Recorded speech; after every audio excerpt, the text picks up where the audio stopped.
You're listening to the AfterBuzz TV network, now the largest new media platform on the web, and your #1 source for after-show entertainment. Very good, Dean Johnson.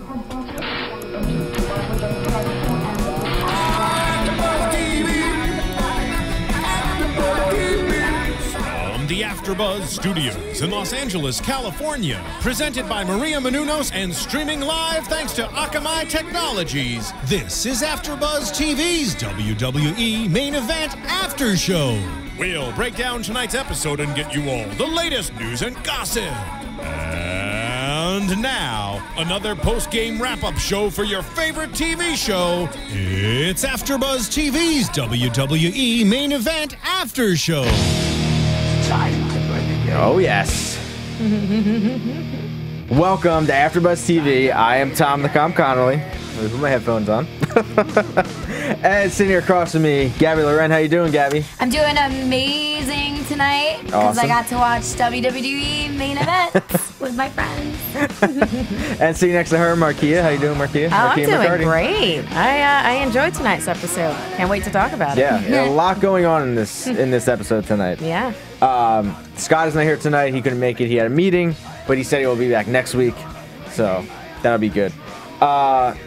So main event starts this week with Triple H coming out, the COO, which we haven't seen. This is his first time ever on main event, so good things there. I was like, Triple H is on main event, I was like, all right, we're picking things up here. The last couple weeks have not been the best of main event. That is true. But I think they really picked up their game this week with this episode. I think they did too. Once the actual matches came around, as far as the Triple H thing, I felt like it went too long. Mm-hmm. I mean, that was me. That was kind of like a couple of weeks ago when we had the Sherlock versus R-Truth match where it was just about 10 minutes too long. Mm-hmm. Yeah, that was, So, so Triple H comes out. He shows the video of Daniel Bryan's doctor saying that he's not going to be able to compete at Money in the Bank. So they stripped him of the belt as of Monday. So now the main event of Money in the Bank, the Money in the Bank ladder match, will be for the WWE World Heavyweight Championship. So there's guaranteed to be a new champion at the pay-per-view.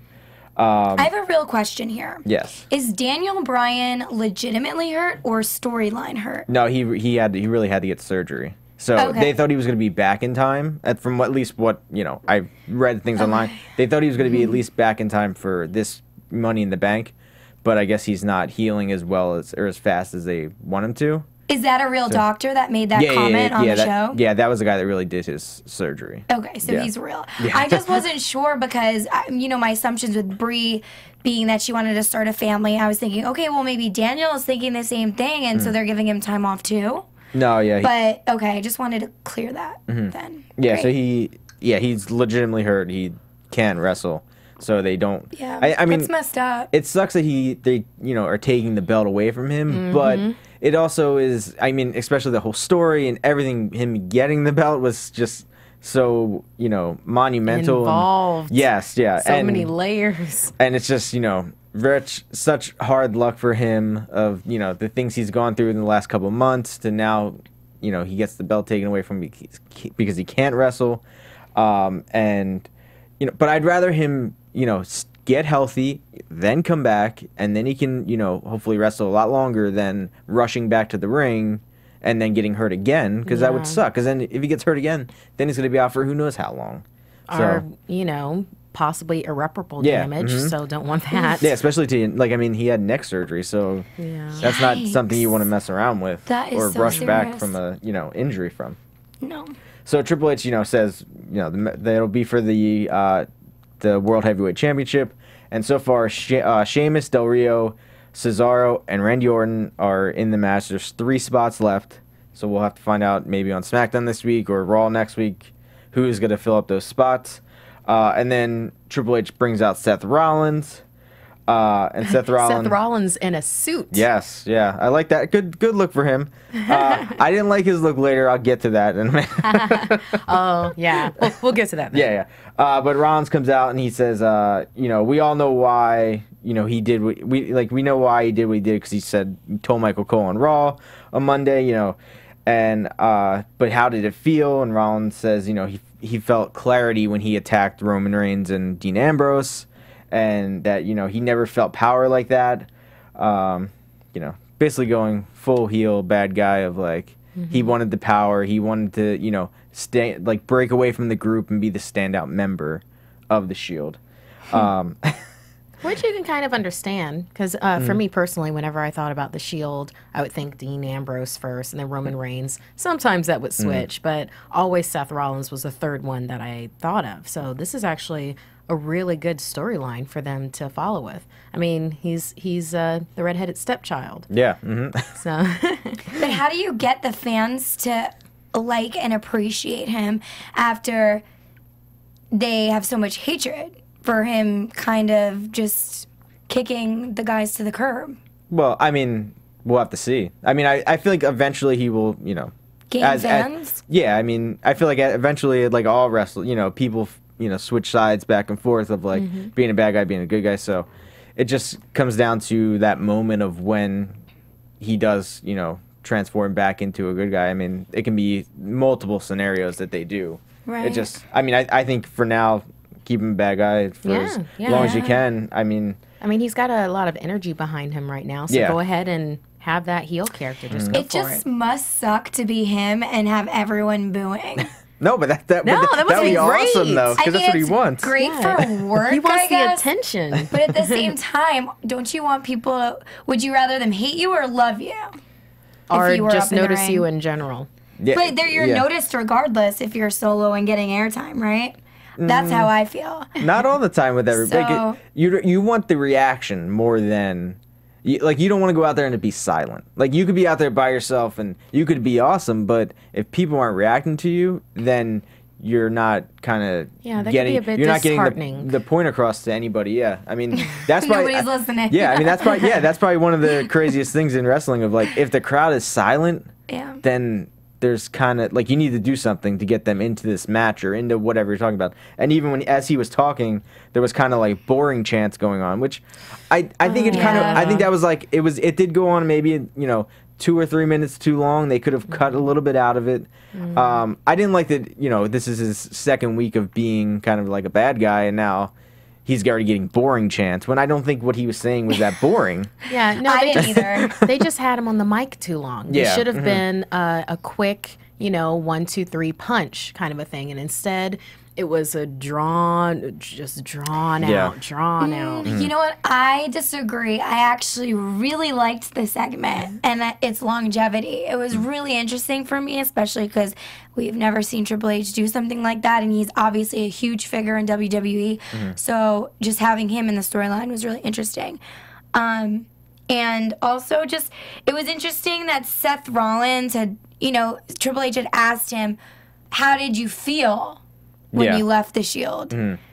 But he obviously went more into depth in that question. He didn't he answered it and then went off into a tangent. But I appreciated it because I think in order to get an audience, you have to bring them into something, like you're saying, rather than like they have no idea what's going through his head and why he did what he did. Yeah, and I think what he explained was, he just said that, he cut the dead weight of the Shield loose, which was Ambrose and Reigns, and he thanked Hunter for this opportunity, and that we're seeing the evolution of Seth Rollins.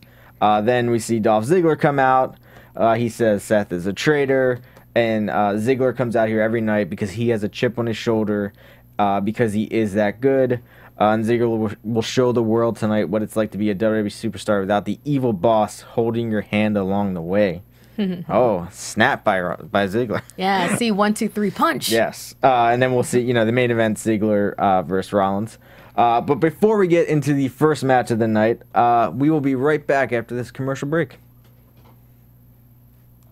My name is Yvonne Saravia, and I am a home health aide. My credit score was very high. It was like 700 something. Then I had like a hiccup in my finances. Everything just crashed. But I don't crawl under a rock and cry. It takes baby steps to get back. So that's what I am doing. With American Express Serve, you have a full-service prepaid account that helps you handle your money simply and affordably. There's no credit check. You can pay your bills online, and reload cash for free at over 15,000 locations, all for $1 a month, and all backed by the 24/7 service of American Express. This is what membership is.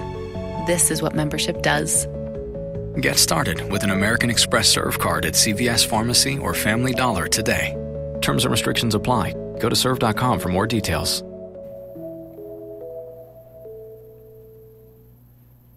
And we are back. So, did you guys watch, like when we were watching Main Event, there was a preview for a new WWE film that's coming out, Road to Paloma. There's a guy in it that looks just like Roman Reigns. I don't know if you guys saw the preview when you guys were watching. Yeah, I saw Yeah. it. Oh, I tend to fast forward past the commercials. Oh, okay. It's really, like, I was watching, I'm like, Roman Reigns is in a movie, but it wasn't for that at all. But it was just like, the guy looks just like him. I was like, wow. I'm like, well, we'll see him eventually in movies, probably Roman Reigns. I just thought it was really interesting. So who was the lookalike? Jason, I forget what his last name is. So WWE films, are they only using WWE people for the entire cast? Oh, they use other people too. Yeah, like they more That's so cool. are like, this film is, I don't know if anybody from WWE is actually in this movie. Really? Most of the time they try to put like one person in. People. Yeah, sometimes they try to put one person in a movie. But this one, I think it's just they're producing. They're like a producer on it. Plus, they announced on Total Divas that Summer Rae was going to be in an upcoming WWE movie. Yeah, in the Marine 4, I think it's with Is the that Miz. After? That they were filming that a couple months, like last month when she was gone. So I think I'm guessing it'll come out next year maybe. But I don't know if it'd be in theaters or just like direct to video release. But let's get to the first match of the night. We have Jimmy Uso versus Harper of the Wyatt family.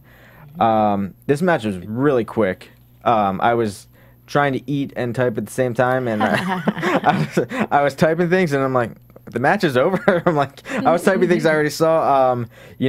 Harper, he's starting to do this awesome move where he like grabs the guy and like throws him into the middle ropes, and the guy like hits his neck like right on the ropes. Yeah. Yeah, I saw that. I thought that was a cool move. He's starting to do that. Really starting to break out of like making his own way and like having his own unique like signature moves that he does. Having his own voice, so to speak, like for wrestling. And it's funny because I'm saying that about Harper.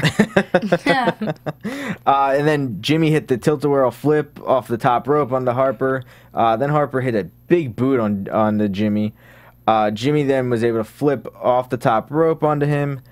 Harper went for the spinning clothesline but missed, and Jimmy ended up hitting him with the super kick and got the quick roll up for the win. So, these two teams have been going back and forth the last couple weeks of like, oh, I beat you. Yeah. I think the Wyatts are definitely in line for a title shot. They've beat them in tag team matches, so hopefully I think that's where they're heading at Money in the Bank. But yeah, I think that's pretty on the nose with it. That's the thought that I had while I was watching the match. It's just like, it's so obvious to me that they're grooming the two of them to be a powerhouse tag team. And the thing of it is that they keep on going up against the Usos, but I'm trying to think, who else could go up against these two guys? Yeah. I mean, against the Wyatts or against the Wyatts? Oh, yeah. Yeah, so it's like you have the Wyatts versus the Usos, which they've been doing, and yes, that's been building momentum, and it's really great. I enjoyed, even though it was short, I really enjoyed this match for like a variety of reasons. But with the Wyatts being a tag team, very cool idea, but who do they fight?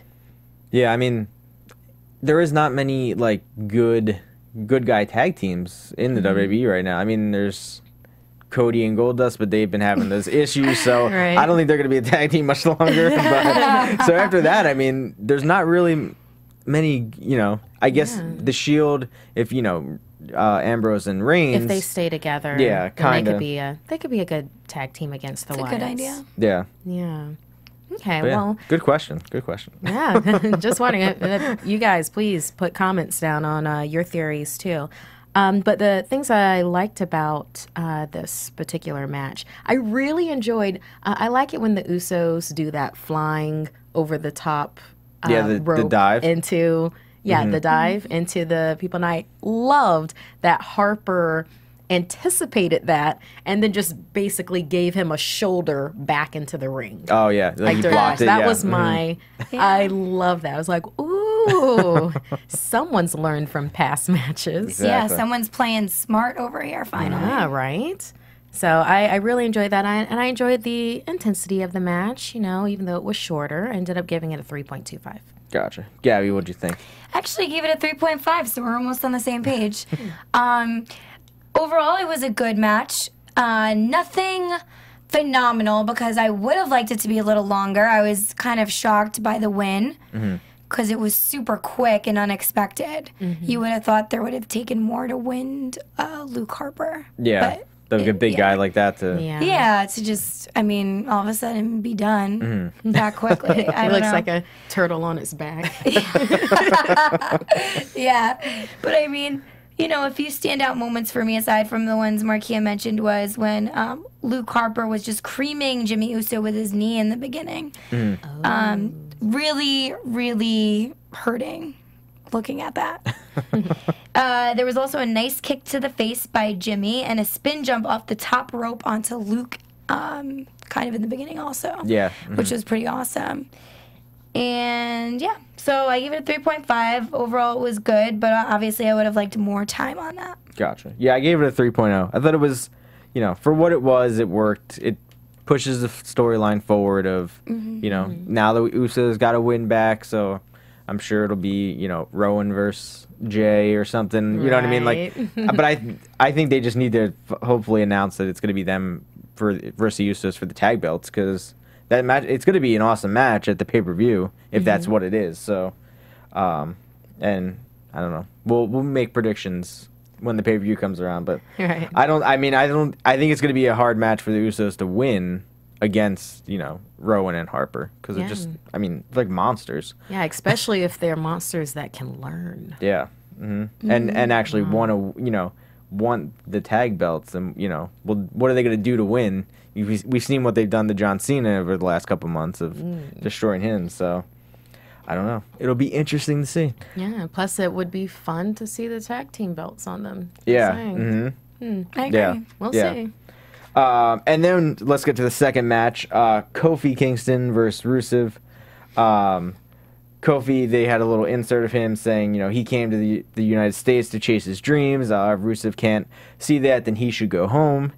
And then we had Lana come out on the stage. She says, U.S. women think they're liberated. They make their own choices and pick their own careers. But Russia laughs at the I don't know if she said Russians or Russia. I think she said Russia. Probably. Russia laughs at that or something like that. Yeah. So, Yeah. you know, but because your culture really tells you, you know, what to look like, what to wear, and how much to spend. Which is all true. Yeah, it was a really good point. Yeah. It was a really good point. And she Even said, though she's a biatch, everything she said was accurate. yeah, she said, unlike her natural look. And then the fans start chanting, USA, USA. You know? And she's like, stop this now. I can't do her accent at all, so I'm not even going to try to. And then she says, all of you are overweight and fat. This is So mean. I can't believe she said that. that was great. But it's also Pretty true. accurate. It's pretty Yep. accurate. I mean, per capita, we own fat. Yeah. We do. And she said, this is what Russian women look like. Your men are not desired. Wait, what did she say? No, I'm sorry. I'm trying to read my notes. I'm like, It's because you were eating at the same time. Yeah, exactly. But it's basically like, you know. You missed that. I get what you're saying. You were eating ice cream, weren't you? No, I wasn't actually. No. I was eating dinner. But Was you know, it healthy though? yeah, it was. Yeah, it was Yeah. Okay. good. But, you Because I know I wasn't eating a healthy dinner at all. But basically saying, you know, the men in the United States desire a woman like her, and they can't have her. And Russian men are strong like Putin. And then out comes Rusev. Kofi goes right on the offense, just, you know, attacking Rusev with kicks and, you know, using his quickness to try to get the upper hand on him, because, you know, Rusev is another guy that's like a monster. Like, they're calling him like the super athlete. And then Rusev ends up hitting like a big, you know, club to the back of Kofi's head. And, you know, then he was just like stepping on his back for like 2 minutes straight. But, you know, Kofi got some offense back in, hit a crossbody off the top rope for 2. And And then Kofi just gets thrown to the outside by Rusev. And he just, like, picks him up outside, and he's just, like, throwing him around like a rag doll, just all over the place around the outside. To the point where the ref had to start counting. Yeah. And then Kofi gets back, he gets back in the ring. He hits a drop kick, so you're like, oh, great, Kofi's coming back. No. Rusev just kicks him right in the face with the super kick. And Lana yells for Rusev to crush, and he puts on the accolade, and Kofi taps in, like, 2 seconds, because that's a painful move, and I wouldn't want to be stuck in that for that long. But Rusev, he puts it on, but then he won't stop until Lana tells him to stop, because she's, like, his controller or whatever. Yeah. But Rusev gets the win. What'd you guys think of the second match? I loved it. I loved everything about it. Yeah. It has been a little bit since I've seen Kofi, but as soon as I saw him, I was like, oh, so I wonder who's the other wrestler that's going to win. That was my first thought. And then the second one was, I didn't remember him having, all the pyrotechnics. Did he have that before? So, I feel like probably when we watched before, they've either cut it out or, edited it around. Okay. Yeah. But normally he does have that when he comes out every time. Okay, because that was great. That and his outfit, I was like, oh, did they remake Kingston a little bit? But yeah, and then Lana coming out with the really good points. She didn't have to say it so hard, but it's okay. Those are really good points. Those are really good points. And I love the relationship that they've developed for Lana and Rusev, because like how Heyman has his relationship with Cesaro or with whomever. I like that hers is like she controlled Big Bear. Yeah. He is weapon.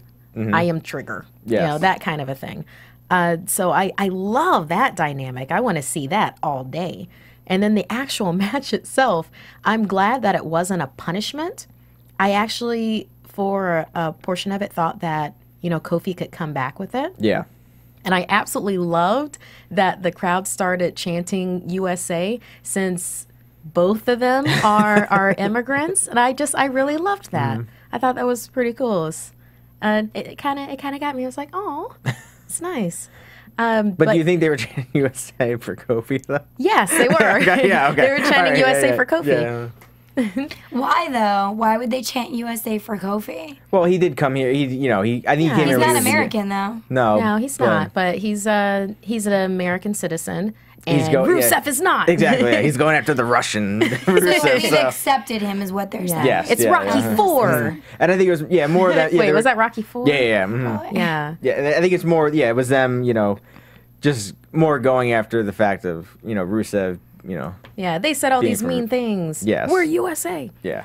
But I believe it was this match. I don't want to get it confused in my head with the last one, but Rusev did pick him up, hold him against the ropes, and then just kind of crush his ribs and spine with his knee for a while. Beautiful. Yeah. I loved that. It was just the strength, and then I kick you now. That and Lana basically giving control from the side, from off ring. Yeah, outside of the ring. Yeah, outside of the ring. Yeah, where it's like punish him, crush, and now stop. Like one word. Yeah, like one word in English. He is like a trained bear. It's vocabulary, language barrier. But I loved the dynamic. I thought the match itself was. I had fun with it. It was fun. I gave it it was a 4.25. I did it back down to a 4 because she didn't have to talk so hard. I actually love the talking hard because this is why I love WWE and why it's so international. It identifies with these different cultures that people all around the world can identify with. And I totally feel like they probably represented Russians pretty accurately. Very strong, aggressive people every now and then. I actually am Russian, so I guess, say these things. But I really liked it. I think Lana is gorgeous. It'll be nice to see her if she ever gets in the ring to wrestle. Yeah, I think she's been training, so. Nice. Good. Well, she's got the mic skills. Yeah. Yeah, she definitely does. She's really captivating and knows what she's doing. I loved that she called everyone fat because I was thinking for a second, are you blind? Because Rusev's like a little, he's 300 pounds. And granted, these guys are, you know, athletic, but he's not as like cut and shredded as a lot of the other men, like Randy Orton or a John Cena. He's more of like a big boy that just has inner strength, I guess. You know, he picks up weights, but he probably doesn't eat correctly, is what I'm trying to say, I guess. Yeah. So you're saying he's fat and overweight too? Yeah, just like, kind of like, dude's 300 pounds and it's not all freaking muscle. You know what I'm saying? So, whatever. It is what it is. So eat right, Rusev. So, yeah. Lana's a little blind there, but it was really funny. Like Markeia, I really enjoyed the powerful shots to the ribs. And there was a spin by Rusev when he had Kofi in between the ropes. It looked like Kofi was just hanging there. Do you guys remember that? He was like in between the ropes, laying on them. Oh, he was holding. Oh, he was like holding him there. Yeah, literally, he was balancing in between the ropes. Oh yes, yeah. It was very crazy. So I liked that moment. Rusev also threw Kofi in between the ropes and then back into the ring, which to me showed a lot of strength coming from him. I was surprised to see how strong this man is because I haven't seen Rusev fight ever, and I was impressed. Guys got it. So the win, like Markeia totally saw it coming regardless. I didn't know who he was, but once he got in the ring and I saw the first move, I was like, yep, he's winning. You know, and besides, the whole entrance was, you know, bumped up for him, and the excitement was about Rusev, and Kofi's was kind of short. So I feel like whenever they do stuff like that, that person always wins. I don't know. That's what it seems like. So, yeah, I thought he was strong on all ends throughout the entire match. And I'd like to see more of him and know more of his story. So I gave it a 4.5. Gotcha. Ooh, high score. Yeah, I gave it a 3.5. I thought it was a really good match. I was glad that Kofi didn't get destroyed. Yeah. Like a lot of the matches Rusev has had on Raw and SmackDown, he wins in like, you know, a minute or two. Yes, he just sits on them. Yeah, and just destroyed. So I was glad that Kofi got some offense and made him look better, I think. I think in the end of this match, like, I don't think Kofi really looked that bad in the match because Rusev is that much of a stronger guy than him, so he just, you know, used his power to beat him. And, you know, Lana is really cool. Like, I mean, I like having her there. She, you know, her controlling him, you know, it adds that element of this to their story of, you know, is someone going to go attack her? And then, like, yeah, I feel like you can go so many ways with it of, like, you know, I feel like they'll eventually go down that angle of, like, oh, you know, he's in love with, you know, what they always kind of do those things. Hope not. No, they always do that kind of things. No, so, just keep it like a professional Cesaro thing. I agree, you because know, it's different. We've never seen a woman in charge like that. Yeah, let's just keep it. Let's keep it professional. Yeah. I don't want that. I feel like I'm not. I don't want. They don't need to do that, but I'm sure it'll end up going that way eventually. Ooh, please. Takes it to a ratchet place.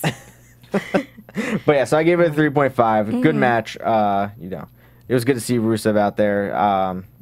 And I don't know, I liked it. So good second match of the night. The best part of the night is coming up next. Yes, it is. It's one of my favorites. Oh, 1, 2, 3. Well, it's 2 words, right? You guys know what I'm thinking, right? Psychic intuitions. Let's see, ready? Kitty litter. Oh, did I say it too quick? No, it's another one that's similar.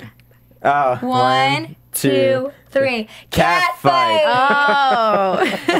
Yeah. So That's what it was. before that, on SmackDown this week, Cesaro versus Sheamus. I thought it was Kitty litter too. I was like, Kitty that was crazy. Yeah. Then we go to our favorite segment, Go Behind with Renee Young, with Summer Rae this week. Yeah. Looking forward to that meme. Yeah, and we saw exactly. We saw the replay from Raw where Summer poured the milk all over Layla as she was getting her makeup put on, and then, you know, Summer says, you know, or Renee asked her, you know, is she jealous? And Summer says, you know, she was fine with Layla having her leftovers until she started rubbing it in her face.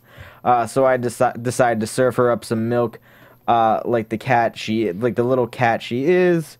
And then out of nowhere, Layla comes behind attacks her. Summer falls on the ground. She picks up a big box of kitty litter and just dumps it all over her head. That's so funny. Then she brings out a gallon of milk and dumps that on her head and then rubs her face in the litter. Oh, my. Doesn't get worse than that, you guys. No, for a it cat doesn't. fight.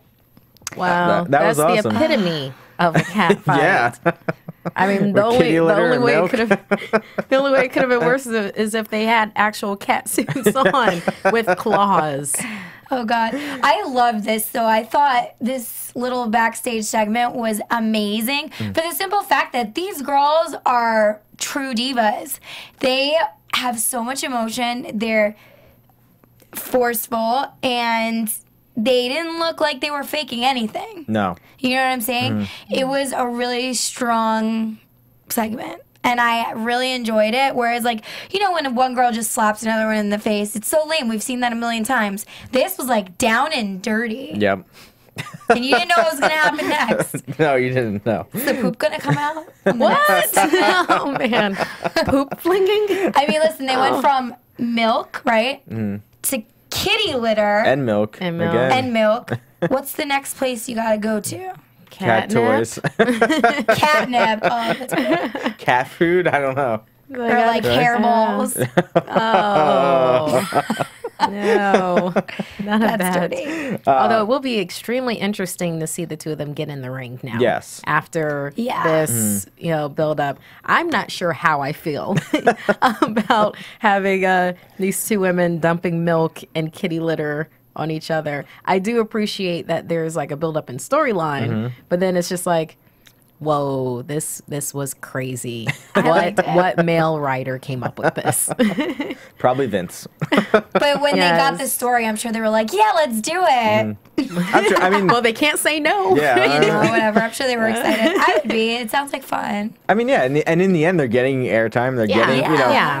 they have more of a storyline than the Divas champion right now. That is So, true. And Yeah, this that is added true. this added so much more to that, Fandango dumping her than anything they've done since Summer Rae came back. Like she came back and kissed Fandango and they were in the ring and trying to make Layla jealous, but now they're just downright fighting each other, which I think is good for the angle and just makes it work so much better. yeah. It makes it so much. It's personal. Yeah, on the one hand, it's like, okay, women getting into catfights, all right. And then on the other hand, it's like, yes, I'm glad that they're getting airtime. I'm more vested in when they actually do get into the ring. And why couldn't they have done something like this with Naomi and Oksana? Yeah. Just, Missed opportunity. Yeah. You know We why? can, I we can think hope. In it's- some other alternate universe, it was awesome and it worked perfectly. But here, it didn't work. I find it more interesting to be, and this is not like prejudice at all, but I find it more interesting to be between two white girls you would assume can't fight. Well, one's probably Latina, Layla. I don't know what her background is. Yeah. But, you assume that, Summer look Rae that up. isn't, really, a strong, I don't know. I know she's a wrestler, but she's, skinny and tall, and I don't see her getting down and dirty like that, and I don't really think we've seen her. I mean, we've seen her in the ring, but she's not. But isn't she like that on Total Divas? Kind of like conniving She's like that? And just conniving with her actions, but not I don't really see her. She does stupid sissy things. Oh. You know what I'm saying? I haven't seen her get down on the floor and really go at somebody. There was passion there, you guys. It was intense. It was. But normally, I don't know, a tall, skinny white girl, I would just think, oh, she can't fight because she's, scrawny and whatever. But she's proving everybody wrong, and she's pretty intense and passionate, so. Yeah. And I Yeah. did see a thing. There was some kind of article they had of top 5, maybe possible Paul Heyman, guys and girls. And Summer was on the list as Summer. maybe, yeah. This is Could what be I'm saying. interesting. It's like a new twist to her. Yeah. Could be interesting though. But so I don't know. There was a great segment. Great go behind with Renee Young for the night. Can't wait for the meme. Yeah. And then let's get to the main event of the night. Rollins versus Ziggler. Rollins comes out. He has new entrance music, but he still has the Shield gear on. What was with that? Yes. I was like, what? Yeah. Wardrobe couldn't hook you up with anything? But take the This was vest a off. choice. At All you need least is take the that. vest off, and At you least have just that. a black shirt on. You know, the very fact that when he showed up for work today, you know, he had that suit and stuff on. And it's like, oh, I'm going to take my shield gear just in case. Yeah. Just in case they come down and maybe they want to be on my side. Like, I don't know. It's very, to me, it's just, it wasn't like he turned on Monday night. It's been a week and a half now. Like, get the guy new ring gear or just have him not just wear something that has a shield. Like, take the button off or whatever. It was like a shield button on there. Just rip it off. That's I don't so know. weird to me. I coined a term for this. Instead of wardrobe, it's shield drobe. Nice. And I think it's a suit versus shield drobe. And to me, it was also weird. And I feel like it almost symbolizes that he may be fake. That he's a fake out. It's very misleading to viewers have him in the shield gear. Because if nobody didn't if you haven't watched the week and a half and then you came out and saw him wrestling Ziggler, you'd be like, oh, he's still in the shield. Yeah, I'd be like, where are the other two guys? Why are they being deserters right now? Yeah, it was to me it was just very confusing and just didn't make any sense. Just take the vest off. That's all I needed. I'm sure next week he'll probably have new ring gear. I would hope. One would hope. That would just be so weird if he continues with his shield drobe. Yeah. You know? And then the other two have to change because he's keeping that? That would actually be hysterical. Yeah. You know? But let's get to the match. I like that we were arguing over what that guy was wearing. Because it was infuriating. It was infuriating. We all Why is he noticed wearing it, that? and I'm sure all the fans did. It's very weird for somebody to keep the same wardrobe after he badmouths and creams the guys in a match. Like, you're gone. Get out. You know what it might have been? He was like, I spent a lot of money on this. We went shopping at the same time. The wardrobe lady was like, I don't have time to do this. Maybe. We've seen it on Total Divas. Right. Maybe he was there's a storyline Maybe there. he was a jerk to her. Like, what's her name? Cameron or... the Funkadactyls back when? Yeah. Oh, yeah. When she was like, I'm going somewhere else. Get my stuff done. Maybe she's like, you wear this or you wear nothing. Maybe he was like, you need to put this other thing on. She's like, no, I'm putting a shield thing on. She just sewed it back in. But this match was an incredible match for main event. Great back and forth action. Ziggler took control in the beginning with a headlock takeover. Then Ziggler hit the drop kick. Rollins was able to get control back. He hit a catapult on Ziggler, tossing him into the corner. Then Ziggler fell out of the ring. And then Rollins hit it's like that triple suplex, which Eddie Guerrero, wrestler, he passed away a couple years ago. That was like one of his like signature moves where he would hit the suplex and then be able to like roll over and still hold the guy and then hit it again. So that's impressive. To keep doing to hit suplex, be able to roll up holding the guy at the same time, and hit it 2 more times is I think it's cool. Yeah, I'm glad he does that. Yeah, it's a cool little throwback kind of thing and honoring someone. Ziggler was able to get the sleeper hold. Then he hit a crossbody on Rollins. He went for his normally does that 10 elbow, but he hasn't really been doing that lately, and he only hit 3 this time. But Rollins was on the apron, and Rollins hit a big kick to the head of Ziggler. Then Rollins missed the springboard off the top rope. Ziggler hit the Famouser for 2. Then Ziggler thought it was almost over. I thought he was gonna pull it out there. And then Ziggler was in the corner hitting his punches. Rollins kind of pushed him off. He came back in, hit it again. Then Rollins was able to grab Ziggler, hold him, run across the ring, and powerbomb him into the corner, into the turnbuckle. As Ziggler came back, Rollins hit the curb stomp for the win. Awesome match. Awesome main event for tonight on Main Event. Oh, definitely. What'd you guys think? I loved it.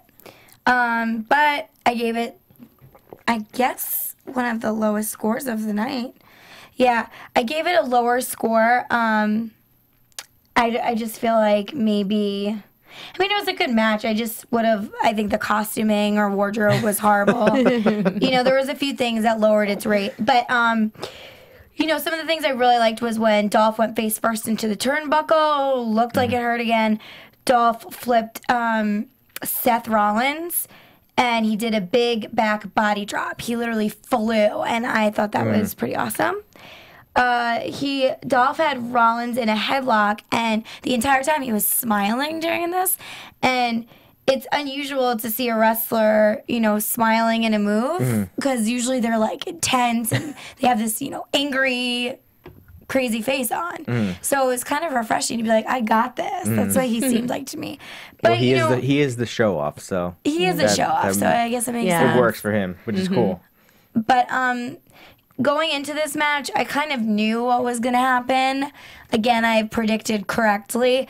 I had a feeling, Rollins was going to win because now he's on his streak away from the Shield and he has to kind of prove himself. So what would it say about him if he lost right away? I think he just needs to look like he could do something. So obviously he won. And if he didn't, I feel like he would be saying, like, I would have to go back to the Shield, and it would be like the return of shame or something. The walk of shame back to the Shield? Instead of walk of shame, it would be return of shame. So, I don't know. I gave it a 3.2, though. It was good. Gotcha.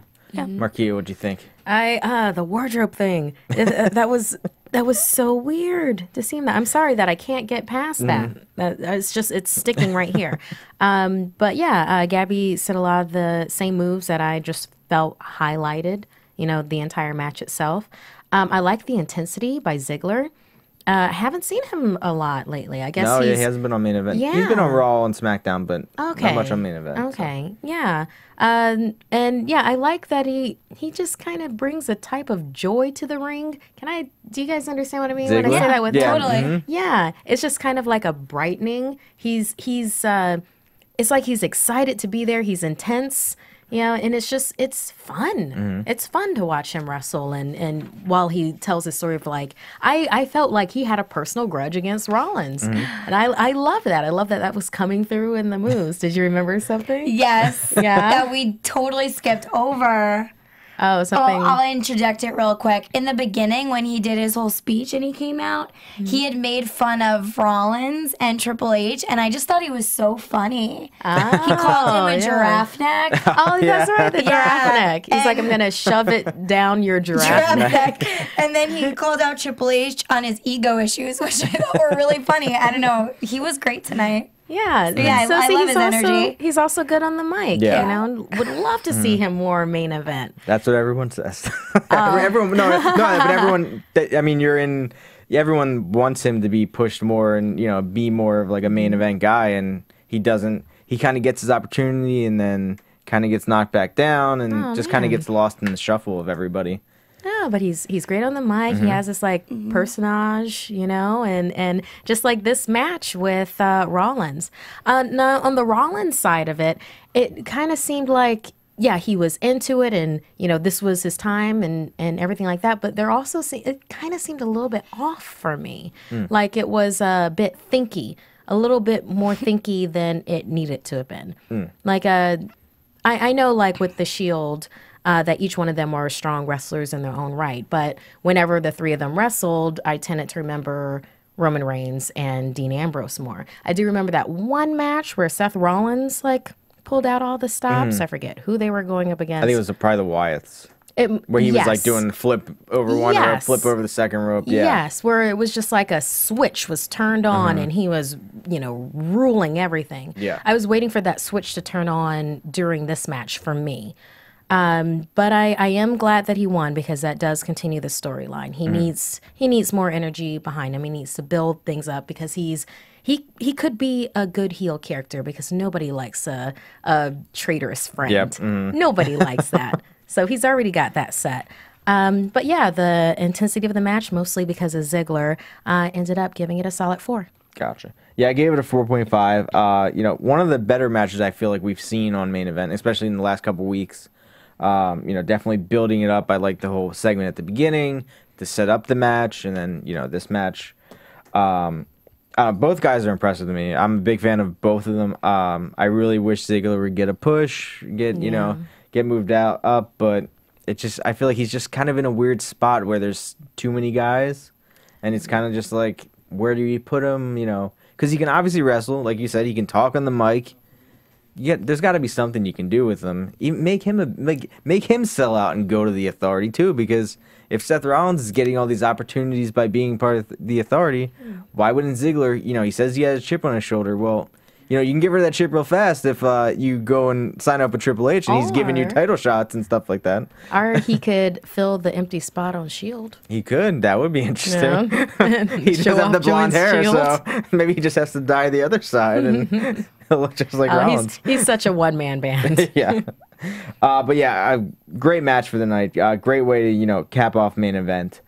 I don't know. I just can't say, much better things. You guys said kind of everything that I wanted to say. It was just like, I thought Ziggler was going to pull it out. I thought he was going to win. And I thought maybe we would see like some interference from like Rollins or Ambrose or Reigns maybe come down and try to mess with Rollins. Ooh. But we didn't see that though. I think it was Rollins needed to win this. Yeah, he needed to win this on his own. They need to build that up more anyway. Oh my God, what if they came out and they were like, "Why are you wearing our clothes?" And like, oh man. Maybe they're waiting. Take that off now. Yeah, maybe they're waiting and they're gonna rip it off of him. Right? That would have hit him with the chair and then take his vest. Yeah, it could be interesting.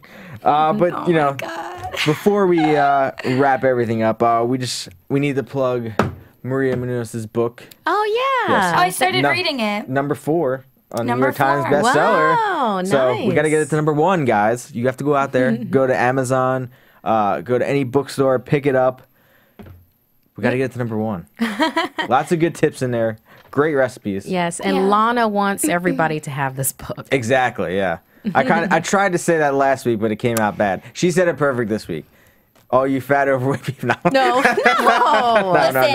It's just health tips. It's health and fitness. That's everybody benefits from it. Health and fitness, and it's for the everyday person. So obviously it's not meant for like the bodybuilder, but for someone that wants to do little changes here and there within their eating habits and lifestyle. Yeah, and it's for guys and girls. Like, the tips in there, anybody can use. It's not just for girls. It should be the every person's guide. Yes, tweaking and toning. To health and fitness. Yeah. But yeah, so go out, pick up the book. Sorry, I'm making a lot of noise over here. Yes, keep on hitting the book, Tom. Go pick up the book. So that wraps us up for this week. Markeia, where can they find you? Oh, you guys can find me on Twitter at Markeia McCarty. And if you enjoy live comedy, come to Iowa West. This Saturday, I'll be in Doctor Who Live. Awesome. Gabby, where can they find you? You guys can find me at GabbyLow87 on Instagram, as always, and my Twitter handle, Gabrielle_Loren, and of course here at WWE Main Event on Wednesday night. Awesome. And you can find me on Twitter at TomTheCom, and also, go to iTunes, give us 5-star ratings, comment on our YouTube page, let us know how we're doing, and tell Scott we'll see you next week. And we'll see you guys next week, too. From executive producers Markeia Menounos, Kevin Undergaro, Phil Svitek, and the entire AfterBuzz TV staff, we would like to thank you for listening to the AfterBuzz TV network.